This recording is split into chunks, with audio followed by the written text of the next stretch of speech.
Well, welcome, Dr. Bradley Campbell, to Connecting the Dots. We are so excited to have you on the podcast. Just a little history for our listeners. I found you on Instagram during the pandemic when you would make videos driving in your car with your dog in the back seat on all different health-related topics. And I just resonated with your content so much because so logical, everything was research-backed, but also, most importantly to me, like your compassion and caring for others and really wanting to teach people to take health into their own hands. And that mission really resonates with Connecting the Dots. So that's why we wanted to have you on today. And I'm also part of your Campbell Cares community, which we'll get to talk about a little later. But just thank you for being a guest on the show. And before we get started, we like to ask all our guests an icebreaker. So what is something that you're reading, watching, or listening to? This morning I was actually, there's a lot of things. Right now I'm listening to Rez because I'm about to go to Rez at Red Rocks, which is like an awesome EDM artist. And I've never seen Rez live, so that should be pretty great. And then I was also watching some Gary Vaynerchuk stuff just about how to switch and grow your social media in 2022. So I'm about to switch from like mostly Instagram to splitting between Instagram and YouTube to kind of grow that platform a little bit more. Since Instagram has sort of limited a lot of their top healthcare people, somehow we've managed to be in that like upper tier. And so they're changing their algorithm to be more TikTok-like. So a lot of people feel like they're shadow banned, but it's really just that the algorithm has completely shifted. So people are getting 1/10 the number of views on their regular content, and only the most viral clickbaity type stuff goes super viral now. So we're looking to switch over to YouTube to get more people in terms of like longer form content and education. That's so interesting. And I'm expecting you to post a lot of videos from Rez at Red Rocks. I love Rez. We'll probably video blog it. Amazing. Cool. Yeah. That's my boyfriend Luke's favorite artist. We're going on a road trip today, so I anticipate also listening to a lot of Rez and Grizz on our drive this morning. But would love to know, since this is my first time meeting you and interacting with you, a little bit more about you and your health journey and how that led you to where you are today. Yeah, so I got into this field because of a really terrible health crisis that happened to me when I was 9 years old. I had a concussion. I was running around in school, and outside of school, I was doing a lot of gymnastics. So my friends and I were fooling around between class periods, and we were doing flips and backflips off of desks. And I was doing a front flip, and I slipped and hit the corner of my head on the corner of a sharp teacher's desk, and ended up blacking out and going to the hospital, and just was severely concussed. And for 9 months afterwards, I lost most of my personality, half of my IQ, most of my short-term memory, and I went from a grade ahead in school to a grade behind in school. And for 9 months, I was just sort of a shell of myself. I didn't know what was going on. I went to about 20, 30 different medical specialists, went to neurologists and had sleep studies and psychologists and psychiatrists, and had CAT scans and MRIs and EEGs and blood tests and all kinds of stuff. And no one could just figure out what was wrong or how they could possibly help. They said, I'm sorry, your kid's concussed and he's just pretty messed up now, and maybe he'll get better over time. But if anything, I was actually getting a little bit worse over time, not better. But luckily, my mom had heard of a really great chiropractor from a friend of a friend. And so she was going for her own whiplash injury because she didn't know the chiropractors helped anything more than neck and back pain. But she had been in a car accident. She was going. And one day I was sick from school. And so she brought me with because like she had to keep me home. And she said, you know what, my son's actually pretty messed up. Like, this is a long shot, but could you just take a look at him instead of myself for my appointment? And the chiropractor basically took some of his lunch break to see both of us. And he was the first person in 9 months who actually just felt my head. And I had a dent in the back of my head the size of a golf ball that was putting pressure on my brain. And so in cranial work, in cranial osteopathic DO work, or in craniosacral work, they realize that your skull doesn't fully fuse till you're in your early 20s. And a lot of kids are born with skull malformations. But basically what had happened is I hit the front of my head and it put pressure pushing in two of the sutures, like geographic tectonic plates. They were indenting the back of my head and putting pressure on my brain and my cerebrospinal fluid flow. So what he did was something that not many doctors are trained in, but he basically felt for that pulled the sutures back apart and allowed the pressure to be taken off my brain. And 1 hour later, I was completely back to normal. My personality came back. I was laughing again. It was like someone turned the lights on. And for me, that was life-changing because my IQ jumped up higher than it had been before, probably from working so hard. And it was just a transformative moment in my personal journey as a human. So long story short, that was always in the back of my mind as something that I loved, and that was really helpful for my personal health and growth in life, basically saved my life. And of course, that doctor's just like, yeah, no big deal. I see this all the time. Like that happens a few times a year, and most medical doctors were just like, that's completely bogus. That's not possible. There's no way. It was just mere chance that like clearly 1 hour to the next, I was a completely different human, but they just said like, there's no possibility. That's not something that's legitimate. It's not scientific. It's not what we learn about. They teach us the opposite is true. So it kind of got gaslighted by the medical community, but it was always in the back of my head. And I almost believed most of the medical doctors for a long period of time, even though I had both realities in my head. And the same chiropractor was able to help me with some different injuries because I was getting really into playing saxophone in high school and college. And I wanted to be more of a music professor and help. But then I realized I really wanted to help injured musicians because I had some more carpal tunnel and thumb tendonitis issues. And same thing again with the same chiropractor, and he was able to fix that injury that was going to require surgery for carpal tunnel. He was able to fix it in one visit. So I, was like, this is profoundly more helpful for people and their suffering than just being a music professor. So I switched from either going saxophone route or potentially doing medical school because I was really intrigued by biology and zoology and thought about maybe being a veterinarian, but I didn't want the stress of vet school. I didn't want the lifestyle of most veterinarians, and all the medical doctors I talked to had a really poor family balance. Basically, they were divorced or they were on psych medications, or they said that 12 years of med school was just really tough for them. And they were kind of like saying, you really have to want to do this if this is your field of study and your interest. And every chiropractor I talked to was gung-ho about natural healthcare. They were like, this is amazing. I get to work the hours I want to work. I get to make the money I want to make. I get to charge what I want to charge. School's really like it's difficult, but it's not 12 years of a grind that you're going to end up burn out at the end. So I decided to go that route and be the black sheep. And I've been studying natural medicine intensely ever since I started. I got into chiropractic school and then realized I wanted to learn naturopathic medicine. And so I dove down that rabbit hole, went to study 5 extra side degrees. And then at the end, I also decided to go to acupuncture and Chinese herbal school and just got done with that. I'm taking boards soon for that. So basically was working towards just studying a whole bunch of different slew of natural healthcare degrees. And now I basically work as what's called a chiropractic internist, which is one of those specialty certification degrees, which basically means I do a lot of blood work and urine testing and hair analysis and functional medicine, stool testing, basically all to find the root cause of someone's health issues. And then we treat people for stress. In mental emotional conditions, we treat people with chiropractic, acupuncture, and lifestyle medicine and nutritional supplements for biochemical and inflammatory and internal medicine issues. And we also treat people for the standard structural pain, inflammatory issues as well.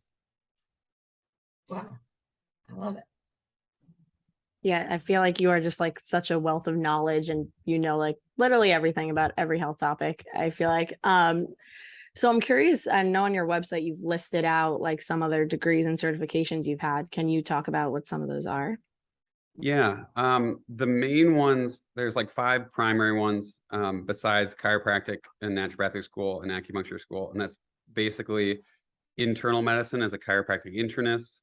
It's functional neurology, which is not necessarily diagnosing like a tumor in your brain, but it's helping your nervous system balance better for stress, for your autonomics, and for what they call soft lesions, which is basically like rehabilitating your brain, like doing physical therapy or occupational therapy for your different aspects of your brain. There's homeopathy, which is an ancient form of natural medicine where the theme is like cures like. And a lot of people are familiar with arnica. That's the most commonly used one for trauma and bruises. That's a homeopathic type remedy. Then there's also applied kinesiology, which is the one I have the most love-hate relationship with. It's a biofeedback form of muscle testing. We're using the muscle testing to evaluate, somewhat diagnose, and treat different forms of health conditions. And then, I have so many, I forget. Nutrition as well was the other one. So also got a side degree in nutrition. And then I also did 120 plus different seminars and techniques while I was in school. So pretty much every weekend I was studying something new or different to try to learn just a broad ways of how to help people. Like, if to give a perspective, most people will do like 2, 3, maybe 4 of them in school and just like go with what someone told them to do. But I wanted to literally learn as much as possible. And so studied way more than anyone had ever studied. So I try to be humble, but at the same time want to give perspective, because I do have a different kind of knowledge base than most healthcare practitioners. So it's hard. The biggest challenge for me in that realm has been trying to replicate what I do with other practitioners. I've done it a little bit. Most people are not crazy enough to want to spend a decade of their life just like studying everything. So I'm trying my best to sort of distill down that knowledge to help people help themselves, and then eventually to help train other practitioners to kind of do the same thing. That's so cool, and love the nutrition plug. I'm a nutritionist, so always enjoy meeting someone else who geeks out about that. And similar to, I mean, nowhere near as extensive as you are. So impressive. But I feel like once you get, at least for me, like an in the health world, and then you start to like get another layer and another layer and another layer, you're like, oh my gosh, there's so much to learn. And so I love that that was your approach. I feel like my goals list as a health provider are so long. Would love to become a yoga instructor, an herbalist, like a few things on my list similar to you, to give more of a well-rounded view of care. And something that I really respect about you is how you said, like, you know, being the black sheep. Melissa and I love a trailblazer, someone who doesn't just go with what everyone else does, especially in both of our health cases. What everyone else did has kind of failed us, and we've had to explore some of the realms that you specialize in, probably all of the realms that you specialize in. And we love it. And one thing that I thought was so interesting, doing a little research on you before this, is that you consider yourself the Robin Hood of health. Could you talk a little bit more about that? Yeah, I think there are so many different practitioners who are kind of like hoarding information from generational knowledge. So there are Taoist priests who are finally starting to teach, but it's like trickling out some of that knowledge. There's like some people I've studied with who are 50, 60th generation healers, where like 50 generations before them, they were doing acupuncture and herbal medicine. So they have a lot of knowledge and big picture perspective that's only given to certain elite type practitioners. And there's many doctors I studied with, because my goal was really to get to study, not like just to study everything, but to find the practitioners who were getting the best results, and then reverse engineer how they were getting it and why they were getting it, and whether that was just really good rapport and placebo and hope that they're instilling in people, or if it really was their methods and how they were treating people, and if it was replicable. Some people are just really good at things like Reiki and Qigong and energetic transference, and they're really good at acupuncture, and they're just like really good hands-on massage therapists or lymphatic people, and that's not super replicable. Or it's their personality that's unique. Other people, it's like the system that they're using is replicable by many dozens of practitioners. So I'm getting a little sidetracked, but I think the main thing is, wait, what was the original question? About it. Why do you consider yourself the Robin Hood of health? Yeah. So because there are all these people out there, I felt like I was seeing results that were miraculous, and I was seeing conditions that we were taught should not improve, or like lupus or rheumatoid arthritis or scleroderma or even diabetes or Hashimoto's or thyroid conditions, or all sorts of different like life-threatening conditions that would heal spontaneously, and it wouldn't be by chance. These practitioners were getting these results on a daily basis over and over and over again. Many of them were combining modalities. They were combining Eastern and Western medicine, and they were also doing mind-body medicine, is what I found. So I found the ones who were combining stress reduction and the subconscious nervous system with Eastern and Western medicine were the ones who I were finding were getting the most benefit. And so I realized a lot of those secrets, and it was really integrating a few different modalities, a lot of those practitioners who were getting amazing results were frankly scared to come out and say that they were healing these type of people. And when they did, they would get a lot of pushback from their colleagues. I still get pushback if I say like, oh, someone had PCOS and now they don't, or someone had endometriosis and the plaques are gone. They say that's freaking impossible. There's no way that's possible. But it's because you haven't studied what these practitioners have studied. You haven't seen their imaging studies before and after. And even if you show them some of those studies, or you have people with anecdotal stories or case studies, they'll say, well, that's a one-off. That's just a miraculous remission. That's not possible. That was clearly a misdiagnosis to begin with. They'll give you all these sorts of things to say that's not real, or they'll say it's not a double-blind placebo randomized controlled study. But the problem is in individualized medical care where you get the best results because you're customizing the plan to each person, you can't randomly control that study. Dale Bredesen is a really great person for anyone who's interested in dementia and Alzheimer's. He's got a book called End of Alzheimer's. It's Dale Bredesen. And he basically has struggled for decades to try to get medical approval for himself to not be a quack or not be a black sheep, because he's been helping people slow down, prevent, sometimes reverse a little bit where someone's at in their cognitive decline. And the way he did that was by customizing care to every person.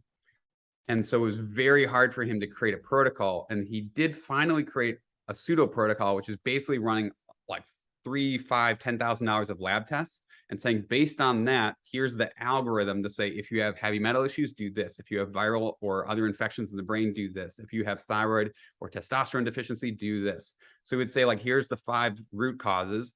And then if you test for them, if they have them, this is how you treat them. And then they would study that process, which was more similar to how integrative or functional medicine practitioners customize care. So it's like an algorithm type of web to help people.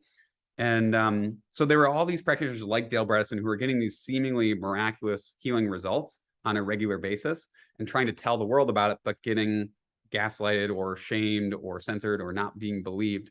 But I was seeing this over and over again in all these healing modalities that I was studying. And so a lot of these practitioners were not speaking out of fear or out of not wanting public shame. They were just happy. They were content to help the people they were helping, and they were just dying in silence, basically. And so I was like, okay, we have to somehow show the world that this is possible, tell the world this is possible, and give people some of these secrets that are being hoarded, because there were a few people who were sharing them, but they were hidden behind private memberships or by really expensive paywalls, where it's like a $50,000 program for the year, or some doctors who have like a $6,000, $7,000 thyroid healing course. So I was like, okay, how can we bring this back to people to give them the information for free, but also, or give it to them for a cheap enough amount that they'll buy in and actually use it. Because the biggest issue, so I was like, I'm going to rob it in healthcare back to Madison. I was just giving away all this stuff for free. I was giving away my current like comprehensive health assessment to people. I was like DMing it to people, and it's like a 20, 30-page quiz that's really long. It takes like an hour to go through. It takes a while, but it does give you a big awareness of what health areas of concern are going on in your body, thinking how a functional medicine practitioner might think. And the problem was it was so overwhelming that if people were given it for free, they wouldn't even use it. So I was like, okay, here's all the info. Here's how you heal yourself. And they're like, oh, sorry, I never got around to it. But if I charged them $5 or $20 or $200, I found the more money I charged them for it, the more they would actually invest their time, because we're in a capitalistic society. So what I've shifted to is having a low paying membership fee that allows people to enter and use it. Now what we're realizing is we have to kind of like, there's so much information again that it's overwhelming people. So we're kind of starting to gamify it to let people like get a slow drip of information. So they have a more of a journey of education for themselves to heal themselves. So it's a little more straightforward. And then we're also working towards having it be next year be pay what you can for a student or an early practitioner. We could have discounts, or if someone emails us or fills out, like maybe we give them that form, and if they fill out the whole form and send it to us, then they can do $5, $20, $50 a month, whatever they're able to financially afford at the time. Because there is this weird psychology where if you give people stuff for free, they tend to not value it. It's not like giving them money. I'm basically giving them an education, but I'm saying, hey, this is going to take you a few hours to learn how to actually correct Hashimoto's. But if I were to give them a 6-hour course for free, you'd get 5, maybe 10% of people who are very enthusiastic they would be like, this is amazing, I love this. But unfortunately, 80% of people would be like, oh, this isn't just like free money, this is something I actually have to work for. And they're like, nah, I'd rather just go pay $200 to see a healthcare practitioner who can do it for me. So not everybody, I'm learning, wants to heal themselves or spend that 5, 10, 20 hours, but people like us who are super interested, we're sort of like the tip of the iceberg, who's motivated enough to start a podcast or motivated enough to heal themselves. Those are the people where like they email us and they're like, I'm motivated, I want to do this, I just don't have the money. I'll be like, sure, just go for it. Because I don't really care about the money. I'm just like, how do we help as many people as possible is my ultimate goal. Oh, I love that so much. And I can attest, yeah, that health assessment test definitely took a little over an hour, but very informative because it shows like each like symptom in each category where it fits, like the adrenals, the gut, the liver, like all these different things. So it's definitely very informative. And then your program or Campbell Cares, it's so helpful because yeah, there's a lot of information and a lot of courses, but even if there's certain things I'm trying to find out more about, just type it in like autoimmune or like allergies or like all these different things. The search engine is so helpful because you post your Q&As and all the videos you've ever done. So I feel like it would help so many people if they actually took the time to go through it and actually learn. Agreed. I think what we'll do next, we're talking about, is actually giving away like free codes to people like you who have joined, and then they could, here's a code that you can use like 3 times, and you can give it to friends or family who you think would best benefit. So sort of like paying it forward. We're going to try to do like a pay it forward model where like the people who actually do benefit can then pay it forward to like 5 more people. Oh, I love that idea. That's such a good idea. Such a great gift too. Thanks. And stuff. Yeah, I know. For like, here, if you don't have money, give them the gift of health. Surprise. Gift of learning. Yeah, gift of hard work to feel better. So something I do want to touch on though is autoimmune diseases, because I know you were talking about like healing all these different incurable diseases, quote unquote, that people say that they can't cure. And I'm curious, what are some of the things that you've learned about it, and like what some causes or triggers that you've learned? So some of the biggest causes that I've learned for autoimmune disease that are usually not picked up on by most practitioners are the mental emotional causes. So a lot of times emotional stress or trauma or staying in a fight or flight response state is one of the biggest levels of misdiagnosis, I would say. And a lot of people don't even realize they're in a fight or flight state. They're like, I have coffee and I don't notice anything. And you're like, well, that's not good, because you're probably so amped up already that nothing is happening, or you're probably so burnt out that not even coffee can get you out of it. So that's not always the best. So there's just a lot of people who have even like things like birth trauma or divorced parents or relationship breakups or things like that, or the death of a loved one that then precipitates some type of mind-body reaction. And it's not necessarily like saying it's all in your head. It's just saying that when you are constantly stressed, your vagus nerve, which controls your gut, doesn't work as well. And your heart rate might be a little bit higher. You might not be sleeping as well. And you're not going to heal as fast.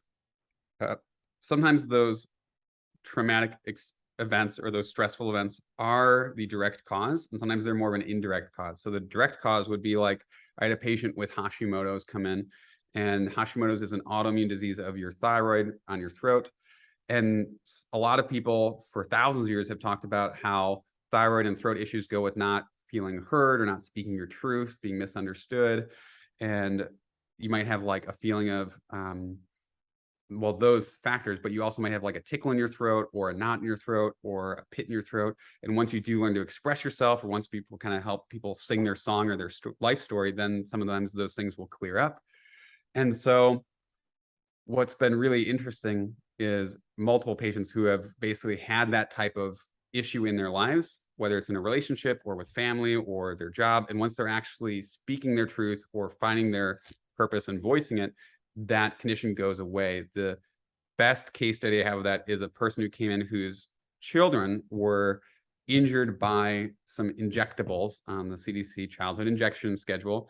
And this was years before I was even like considering myself to be not 100% pro jab. Like I was actually pretty pro jab coming out of school. I'm like, oh, they're fairly safe. Like, yeah, I had some reactions as a kid. My dog almost died from his first round of injections. He got an autoimmune bone disease that almost killed him, and the vets wanted to put him down. Luckily, he was saved. But even still, I was like, oh, that's pretty rare. Like, I know that reactions to injections happen, but I didn't think they were super common. And the more I've studied, the more I've realized that there might be more reactions that people aren't realizing are happening all the time in subtle ways, and it's not just like life or death. It's not just an on or off switch or a binary like, oh, everybody who takes one it's 100% safe and effective, or it's 100% harmful. There's like a good middle ground there. But I had a patient who came in whose children, she believed, had major reactions to some injections. And when she took her kids to the doctors, they told her that was impossible, that they had something else going on. And they basically just gaslighted her into not believing her story. And her friends and her family also would not believe her story. And so she lost her entire community, which was utterly devastating for her. And so she eventually went on some different boards that were sort of in this anti-V or the anti-jab type community. She got some support. She made a few friends. She found some practitioners who could help her children heal, and her children were able to heal, which was great. But she still had no family. Her family would not invite her to Christmas. They wouldn't even call her back because they thought she was a conspiracy theory nut job. And so we did some processing in the office called neuroemotional technique. Basically, she hadn't told anyone publicly this story since her family had excommunicated her.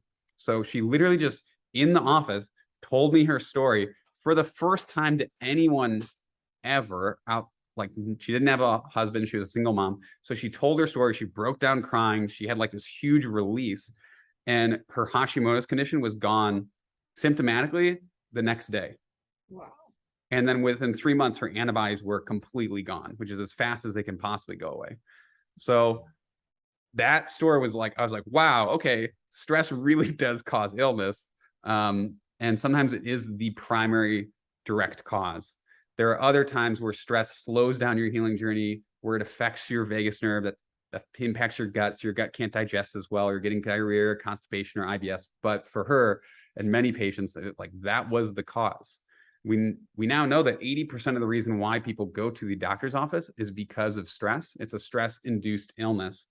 And that means 80% of reasons why people go to the doctor is directly caused by stress. So I have found, because of that statistic, I found the doctors who do the best in clinical practice are the ones who address stress hands-on or in some direct capacity, whether that's they're talking about meditation or making their patients meditate.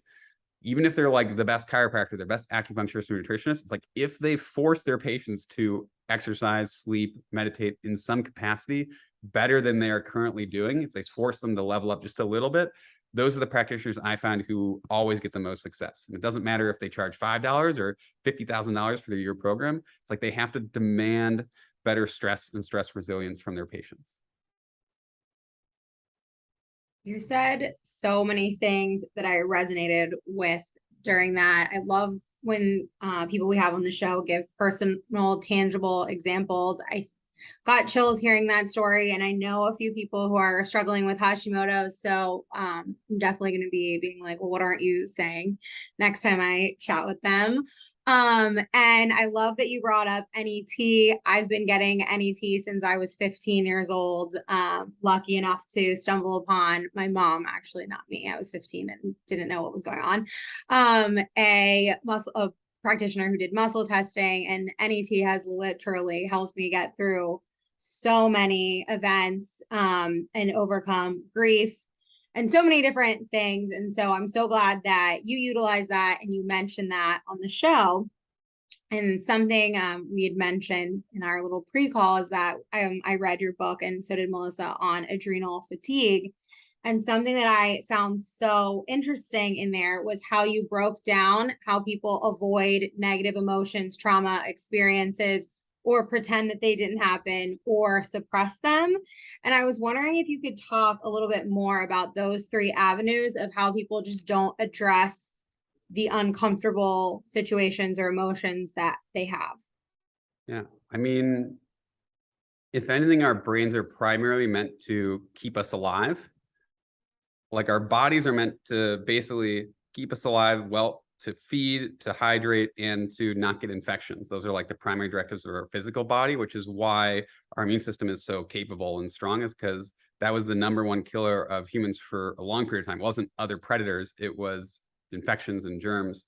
So our immune systems are like one of the strongest aspects of our physical body, but our mental body is primarily meant to keep us out of danger, out of threat. So like our fear-based system is the biggest system we have.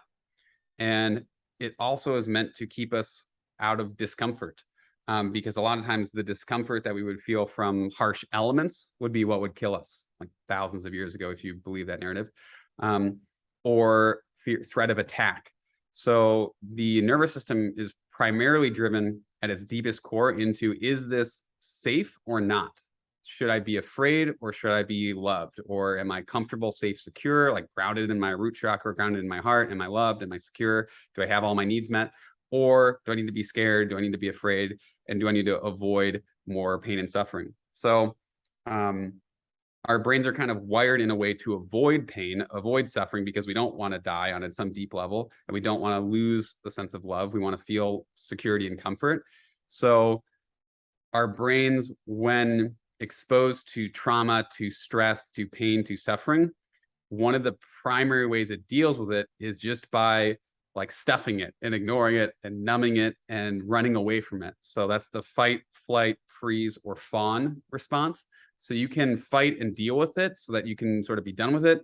But a lot of people, especially in our modern culture, are not taught to fight through stress. They're taught that anger is bad, especially men are taught that anger is bad. Even women are taught anger is bad, like don't be too angry, like don't be a bitch, like don't be evil, don't be sassy, don't have a resting bitch face, like don't. So I think there's a lot of that. We're not really taught to fight. We're taught that that's bad.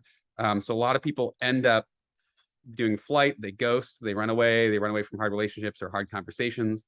They freeze, they sort of numb out, they shut down, they fall asleep, they take naps, they kind of avoid the situation as well in another way, or they fawn, which is sort of like caretaking, or saying, well, like you're almost like caretaking for the person who's causing you problems, or the stress that's causing you problems. You sort of like overly give yourself to try to not be killed. It's sort of like if someone was attacking you, to be like, oh, I'm so sorry, like let me take care of you, like I'll do whatever you want, don't kill me, kind of thing.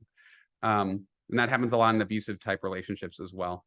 So there are a lot of situations, whether it's early childhood, of attachment style wounds where parents seemingly like disappear, or kids can't find their parents. There's perceived traumas. It doesn't have to be like an actual trauma, like you were physically, sexually abused, or beaten, or verbally abused, or left, or you had a bad breakup. It could be just a perceived early childhood trauma, which is what people don't always get, is there's hidden traumas, like we said, where there is some unconscious or subconscious patterning of abandonment, or not wanting to be, feeling like anxious about a partner leaving you, because maybe as a child you were looking for your mother and she wasn't there and you couldn't find her in the store, and then you got really scared. And so some of those mild traumas can pattern into your subconscious as things that play out later in life in your relationship styles between friends, family, co-workers, and romantic relationships. So there are physical traumas that happen, concussions and bones getting broken in surgeries that happen to us, birth traumas of like getting C-sections, or forceps deliveries that can cause physical and sometimes emotional traumas that we're not even subconsciously aware of. And then there can be a lot of emotional traumas as well that cause problems. And a lot of people, because our brains are meant to just push forward, keep us alive, and avoid that pain and suffering, they don't really want to revisit old pain and suffering. Who's going to be like, oh, let's have an hour-long conversation now about the worst breakup you've ever had in your life, right? Like no one's going to really want to dive back into the worst possible thing that's ever happened to them. But one of the coolest research studies that I've been made aware of the last 5 years has been one showing that if you discuss the worst thing that has ever happened to you 3 times a day for 3 days. So you do it for 30 minutes, 3 times in one day, do it again the second day for 30 minutes, 3 times. And then third day, again, whether you're talking to someone or journaling about it for 30 minutes, your life gets drastically worse for about a week, because you're just dredging up all this pain and suffering. But the rest of your life gets dramatically better, because you're dealing with some of those unconscious problems and limiting belief systems and stress that was probably holding you back that you didn't even realize it. So that's why therapy can be really helpful. It's like you're bringing up, sometimes it is what you put into it. Like if you go to therapy and you're like, my life's great, I got no problems, let's just talk about the news, like nothing's wrong, then you're not going to get a lot out of it. But if you do go and talk about problems and pain and suffering and your mental health issues, then you'll get tons out of it and your life will be much better because of it. That's with an asterisk of like, hopefully you have a good therapist, but who's not just telling you like everyone else is the problem. Hopefully they're telling you you're somewhat the problem too, to take some responsibility. But I found that can be really, really helpful for people to feel it, to heal it, and really like be courageously diving towards some of that stress and pain and suffering rather than just running away. And that takes loving yourself enough to be willing to give yourself the time and the space to introspect, to dive in, and to really ask, like, why am I doing this? Why am I choosing this career path? Why am I choosing the same type of partner? Why am I the way I am? Yeah. I mean, yeah, so many things you said there I resonated with.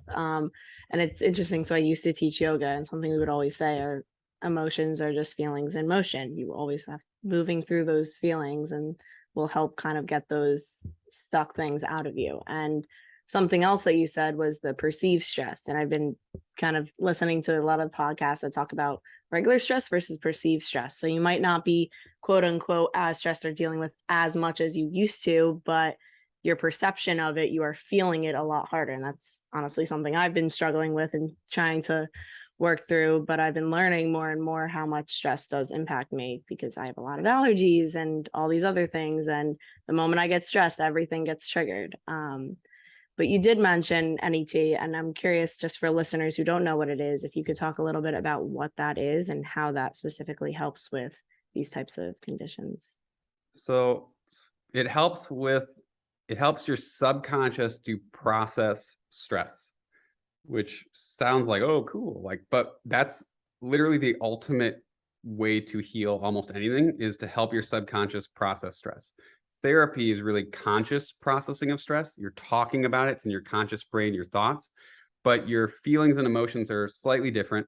So a feeling is what you're feeling in your body, and emotion is more of like what you're consciously ascribing to the feeling, whether your emotion is sad or angry or bitter or pissed or ticked off or anxious or worried, nervous, shame, guilt. That's kind of like the emotion that we put on the feeling. But that's why we say you have to feel it to heal it, is because the emotion is not enough. Just acknowledging the emotion can be helpful. The awareness can be useful in therapy, but you actually have to feel it for it to get out of your body. So when you're having stress that then makes allergies worse, if you're not actually crying through the sadness, if you're not actually like mad through feeling mad through just like saying you're mad, then nothing's going to happen. Like you can go tell your friends, you could tell like 10 different friends, like, I'm so mad I got fired from my job. But if you're talking about it and not really feeling it for a long enough of a time for it to fully resolve, then it's going to stay stuck in your body. So animals, you see, shake off trauma. Like if an animal loses a leg, they're feeling it because they can't really talk per se like humans can to consciously distract themselves from the feeling. They can't like consciously, especially type A people, like talk about the feeling and distract themselves from it to avoid the pain. So we're literally like consciously distracting ourselves from feeling. So there's process of journaling and other things that help do that, but journaling even can be just a conscious processing. And the ultimate goal of any mind-based therapy or yoga or anything is to really feel into it. So that's like when people are doing yoga therapy and they're opening their hips and they're like crying or they're having an emotional type release. It's really like the feeling release is what the ultimate goal is through breath work or yoga. And the types of therapists who get profound changes, alchemical changes in someone's mind, body, spirit, personality, are the types of therapists or healers who are helping their people feel into the emotion. So that's usually something like called SE or SP or NARM or EMDR. Those are all acronyms. We could talk about later. So I'll say them. It's somatic experiencing, sensorimotor psychotherapy. EMDR is eye movement desensitization repatterning, I believe. And then NARM is neuroaffective relational model. Those are all different like ways to not just talk about your emotions, but to feel them. And NET, neuro-emotional technique, to circle back, is a technique you can look up at netmindbody.com. It was on Grey's Anatomy right before the pandemic, actually. They were doing it on Grey's Anatomy because even the people who run Grey's Anatomy have found it to be life-changing for them. So they included it on one of their episodes, which is cool. And it's basically a way to use biofeedback, use muscle testing as a form of biofeedback to discover what held emotional feeling stress is inside of your body or your deep subconscious, or what traumas you have in the past, present, or future time. And it's sort of like a lie detector test is a form of biofeedback as well. It's not 100% accurate, but it is really useful. And you can bring things to a lie detector, right? It's as good as the person who's going to show up to the appointment. It's like if you're doing a lie detector test talking about something that's really important, then you might find whether or not you're having a stress response to what you're saying. In the same way, a muscle test, you can find if your body is congruent or is having a stress response to what you're saying, what you're thinking about as well.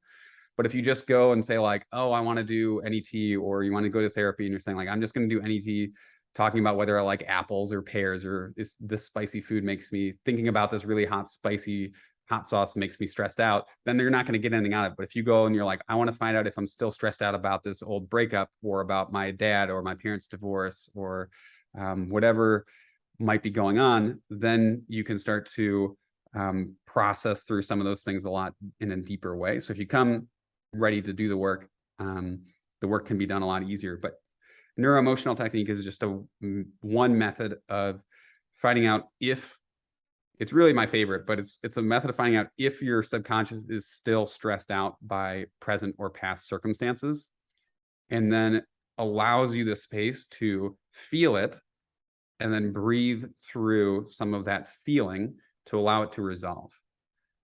And sometimes you can do that once and you're miraculously get like an instantaneous healing, or most people actually, when they do NET just one time, they feel better right afterwards about what they just did NET in regards to.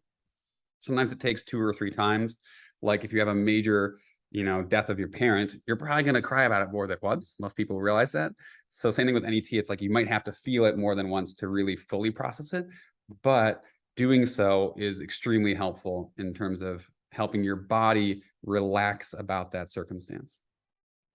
Yeah, with NET, I found that it's a lot of the situations that have helped me the most are the ones where I was really little, like 4, 5, 6, where I don't, on a conscious level, really remember. I've heard stories about these like hard times, but I don't remember it. But my body does, my subconscious does. And that's been like the most surprising work in NET, because it's not the events that I expected, because they're not the ones that I remember. Totally. Yeah. And I just love how you take this approach of let's focus on your emotions, let's focus on your thoughts, your trauma. And the other category that you focus on too is toxins. And I feel like that is something that people in our society are just starting to understand, get a glimpse of. At least my social media feed is full of like, are you filtering your water, filtering your air, heavy metals, whatever. So I feel like it's starting to become like a little bit more mainstream.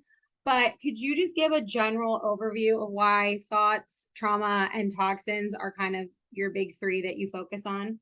Yes. Yeah. The trauma is really big. Let me touch on that real quick. So thoughts, trauma, toxins were the original 3 causes of disease by D.D. Palmer, the first chiropractor. It's now called structural, chemical, emotional, but thought, trauma, toxin is more fun as an alliteration. And trauma, thoughts we just talked about, that's emotional stuff. Trauma is physical trauma. And then toxins are biochemical stressors to your body, like toxins and poisons and heavy metals, and like carbon monoxide poisoning or mold toxicity, mycotoxins, black mold type stuff. So the physical trauma can be problematic. That's like typically someone with like back pain, but even someone with a thyroid condition, sometimes they have a really bad like pinched nerve or muscle tension right in the mid neck, which is where the nerve comes out that goes to the thyroid. So they might actually be getting less blood flow, less nerve flow, less functional support to their thyroid because of a physical disturbance in their body. And then if we go towards the toxin aspect of that triad, that's really, yeah, you kind of mentioned it. The big three are: what are you breathing? What are you drinking? What are you eating? Fourth one would probably be: what are you putting on your skin? Because your skin can absorb things. If you cut open a piece of garlic and put it on your toe, usually within a half hour, even sometimes minutes, you'll be able to smell the garlic on your breath. Even though you're putting it on your toe, you're absorbing some of those chemical compounds, and you can smell it in your sweat. You can smell it on your breath, and you can sometimes like literally smell it in your nose minutes later, which is a really fun experiment to do with kids in science class. But yeah, toxins are really important. So the one a lot of people don't realize is what they're putting on their skin, especially for women or for men too, like with the bath soap that they're using, the shampoo and conditioner, or beauty products. A lot of them contain perfume or toxic chemicals, or even they have hormone disruptors or actual hormones. Some of them had testosterone in different beauty products. There are a lot of people who dive deeper into that sort of thing. But that's one that's hard for people to look at. It's a lot easier for people to look at what they're eating, drinking, and breathing. A lot of people, if they're not vaping or smoking every day or doing some sort of like toxic thing that they're inhaling, they don't realize that the air quality that they're breathing in can also be somewhat toxic. For most people, unless you're in a downtown smoggy city, for most people, indoor air is actually more harmful than outdoor air. And so getting a really good air quality or an air purifier for your whole house or your apartment can be really useful. There's some called Molecule, which is helpful, Molecule with a K, or IQ Air, or are really helpful. And I really like one called Austin Air Filters, which is a great one for people who have more allergies. It's a really good HEPA filter. So those can be helpful to clear your air, because the dust and sometimes slight mold that we accumulate in our houses can sometimes make our immune systems a little bit sick. If you had water damage in your house, that can create a worse mold issue. But most people have some mold in their homes in the dust, because in the fall and even year round, there's some decay of dead and dying material outside, especially like leaves decaying in the fall. And then that can precipitate as pollen in the air that then goes into your house and then can linger and sometimes make you sick. So those air filters can kind of purge some of that old material. I would say that the two biggest toxin reduction bang for your buck places is going to be drinking and eating, however. So eating is going to be, if you have the money to try to buy from local farmers or get organic produce or non-GMO or really good clean quality meats like grass-fed red meat or wild-caught fish, that's not always possible. So if you can't afford that, like I'm only finally starting to afford some of that because I'm getting out of student debt, is basically just buying clean stuff that's less processed, that's not fried, that's not refined. If you can get more food that's just without labels in general, that's for sure better. So food is a big one. There's a lot of food that's extremely toxic in the US, and some of our ingredients are not allowed in other countries. The Food Babe, and an account is on Instagram as the Food Babe, and there's also an Instagram account called Just Ingredients. I think it's just .ingredients. Carolyn, I've been on her podcast once too. She's great, and she's got a lot of good like healthy food swaps for people just getting into this. And then the water is probably one of the biggest ones, especially in Chicago. I personally, maybe I'm biased, but I was personally poisoned by my water in a house that I had 8 years ago. We had lead poisoning coming from our water source. And now NPR just released an article saying that 30% of Chicago water has been tainted by lead. And it's going to take 50 years to reverse all the pipes. So if you're not testing, you're guessing. It's one of my biggest phrases. But if you can spend $120 to do a tap water test. You can buy some different tests online for heavy metals or for other things in your water. At ewg.org, you can also look up your tap score of your local tap water to see what's in your tap water. And pretty much everywhere, you're going to find carcinogens, sometimes heavy metals, lead, arsenic, fluoride, and things that debatably are not good for our body, especially lead. And so you can get something like a Berkey water filter, or that's really good at filtering out heavy metals, or you can get a reverse osmosis filter, or you can get some whole house filters that are really good to start to purify the water.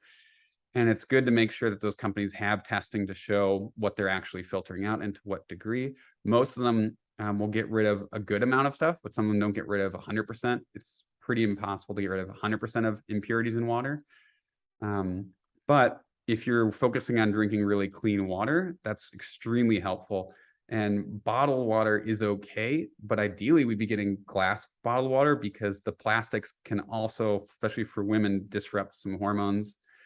I don't think it's an extremely disrupting hormone thing. I think stress is probably way more disrupting to our hormones, and what we're eating is more disrupting to our hormones. But microplastics in water can be harmful. Like Fiji water is one of my favorite tasting waters, but one of my best friends took my advice and was like, well, if I'm not testing, I'm guessing. And he tested the Fiji water and just found microplastics in their water because it's in plastic water bottles. I'm like, oh, shoot, like that's my favorite water. And now it's tainted with microplastics. So, you know, you can get some microplastics out of your body, but some new research is showing, but traditionally they found like you can't really do that. So when you get plasticized, you sort of get embalmed and you stay that way for the most part. So it's sort of like the less you can reduce your exposure to plastics and certain toxins, the better. But a good place to start is with clean food, filtered water, beyond just like a Brita filter. Like that's decent, but that's only like 50% good. It's like a D-, like you'll pass, but you really want to do a lot better for your body. And just clean water, clean food, and then start to look at some of the things you're putting on your skin, and maybe investing in a whole house or an air filter, at least for where you spend the majority of your time during the day. Yeah, no, Sorry, that was like a whole lecture. no, there's Obsessed. oh yeah, all great points. So yeah, Kath, and well, she's the reason I now have a Berkey filter and an air doctor in my apartment. So definitely helps with that. But it was very interesting how you were saying, well, one, like the indoor toxins could be worse than outdoor. And I've been dealing with some skin issues lately, and I swear I'm allergic to New York because I live in New York City. Gonna be moving at the end of this year, but I've been noticing that that's the common theme. I swear every time I'm here for a longer period of time that my skin issues start to flare up. And also the transition into fall was very interesting, that things are dying off and creating more mold, because I've noticed not just this year, in the past, I've talked about it on season 1 of the podcast, but my cold allergy, I'm allergic to the cold, and that was also triggered in October a couple of years ago. And I'm like, October is not cold, but like I'm noticing, yeah, the change in seasons is probably what's triggering some of these underlying issues. And I'm curious if you could talk about what role toxins play in things like allergies and other autoimmune conditions. Yeah. So toxins can for sure create autoimmune patterns inside of your body. If you wanted to really do a deep dive, you could look up books by Tom O'Brien. He's got a book. Let me look up the name real quick. But Tom O'Brien got really popular doing research on gluten, but he also has a really book called Autoimmune Fix. It's from 2016. It's a little scary because it'll show you like, oh my gosh, all these toxins are impacting me, and here's the worst case scenario. But for people who really want the research, that's a great find. But what happens is sort of like an allergy, but on a subtler level. So the toxins, everyone knows that like lead could kill you in high levels, or Mad Hatter's disease was coming from the hat makers who were exposed to mercury and things like that. So we know that toxins can be really detrimental. I just went to Maine and saw a boat maker, and his brain is like real bad. He's literally like the crazy uncle, because the people who make boats often have to ingest all these really toxic fumes in order to make boats, especially like traditional boats. And so the family knows that he's just like loony, and you talk to him and you're like, whoa, what's that guy on? And he's not on anything. He's not on drugs. He's literally just a boat maker and has been like poisoning his brain for decades. So most people aren't that way, but things like fluoride has been shown to lower kids' IQ, whether that's starving you of iodine when you're young. But certain things are neurotoxic. Like if you ingest enough fluoride, that can be neurotoxic. Mercury can be toxic to the nerves in your body. Lead can lodge in your bones and your cardiovascular system and cause problems.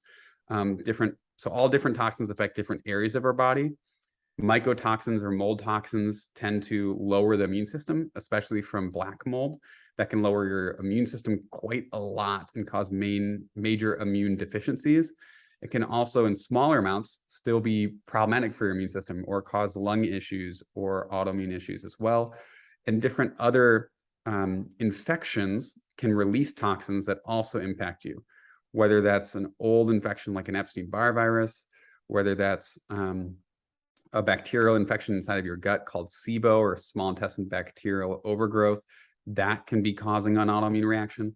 Most of the times, gut infections or gut toxins that impact our gut, like Roundup, glyphosate, and pesticides that we ingest, can irritate our gut lining, causing leaky gut, which is a gut inflammatory state, and that can perpetuate and create lots of autoimmune conditions. Most autoimmune conditions are caused by three things: a genetic predisposition, leaky gut, and then some sort of trigger. And leaky gut means you have to have some underlying gut inflammation or infectious burden. And then the trigger could be an infection, it could be a toxin, it could be a trauma, physical, mental, emotional trauma of some sort that sets off the autoimmune process. Some people know when this process starts because they get a huge flare. Other people, and most people, it takes 5, 10, 20 years for them to really notice an immune challenge or an immune over or under reaction. Most autoimmune processes are an overreacting immune system. And so the immune system is basically trying to clear out a foreign invader or a foreign toxin.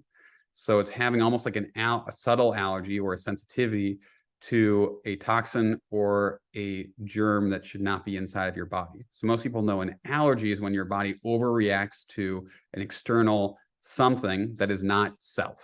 So it identifies pollen or cat hair or dog hair as not self, and it misidentifies it as dangerous. It almost like confuses itself and thinks that it could be poisonous or it could be toxic. Something like black mold, you could have an allergy to mold as well. And that could be a helpful allergy because it might be your body saying like, oh, I'm feeling not so great. Let me get out of this environment. So really that's what that's made to do, is say like, ooh, this is problematic. I don't want to be sleeping next to a panther. So I'm going to have a cat allergy because I'm afraid of like sleeping next to lions because they might kill me in my sleep. So maybe that cat allergy is good because you're trying to like run away from the cat, or your body's telling you like, hey, this is dangerous. Get me away from the mold that I'm surrounded by. So in the same way, our bodies can have a reaction to old infections or current infections or different toxins we're exposed to. And then the immune system ramps up and tries to clear them out of our body.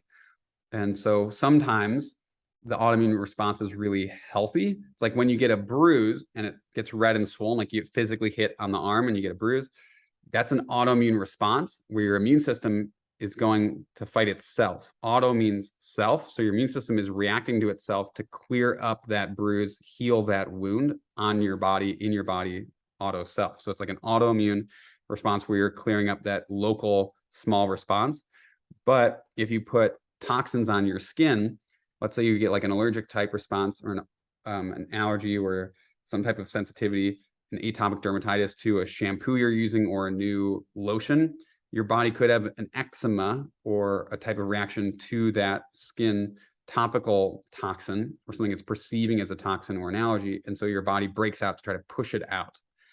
But if those toxins lodge internally inside of your body, like for many people, some heavy metals will lodge inside of the thyroid, or different mycotoxins or mold toxins will lodge in the thyroid, the body can have an autoimmune reaction to push out those toxins or those infections from your own tissue. So it's not like your body is attacking itself, which it kind of is. It's basically fighting its own tissue to heal and repair some damage that has been done, whether it's by an external toxin, an internal toxin, or an infection that's inside your body.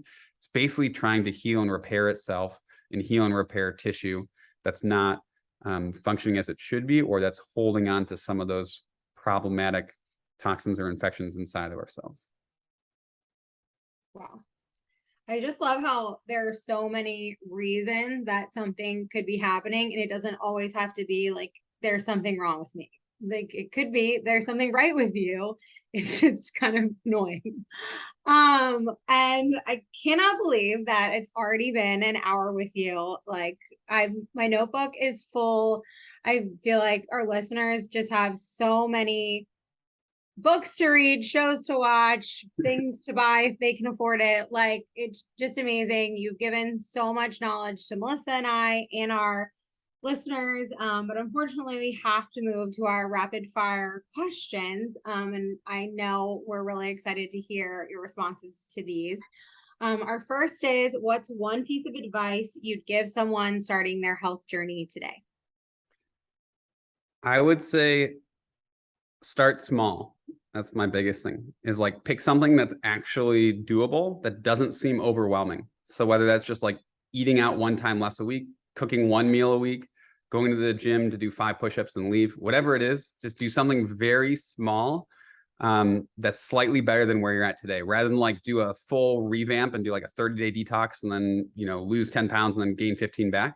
Like, I think the main thing is just like pick something small, or decide to find an NET practitioner or get a coach, or use Kathleen or Melissa's like friends or guides as a nutritionist to like help you on your way. Like, find either like do something that's quick, like reach out to a therapist or a practitioner or a healer or a nutritionist or a coach, or so invest in yourself in that way, or just pick something small that's just a little bit better than what you're doing already, whether it's reading a book, buying some quick little like, you know, Air Doctor, or picking a new little baby step goal.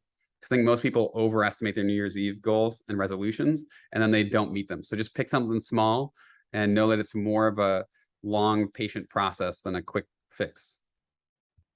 Yes, I love that. And I always say, instead of New Year's Eve resolutions, New Year's intentions. So love that.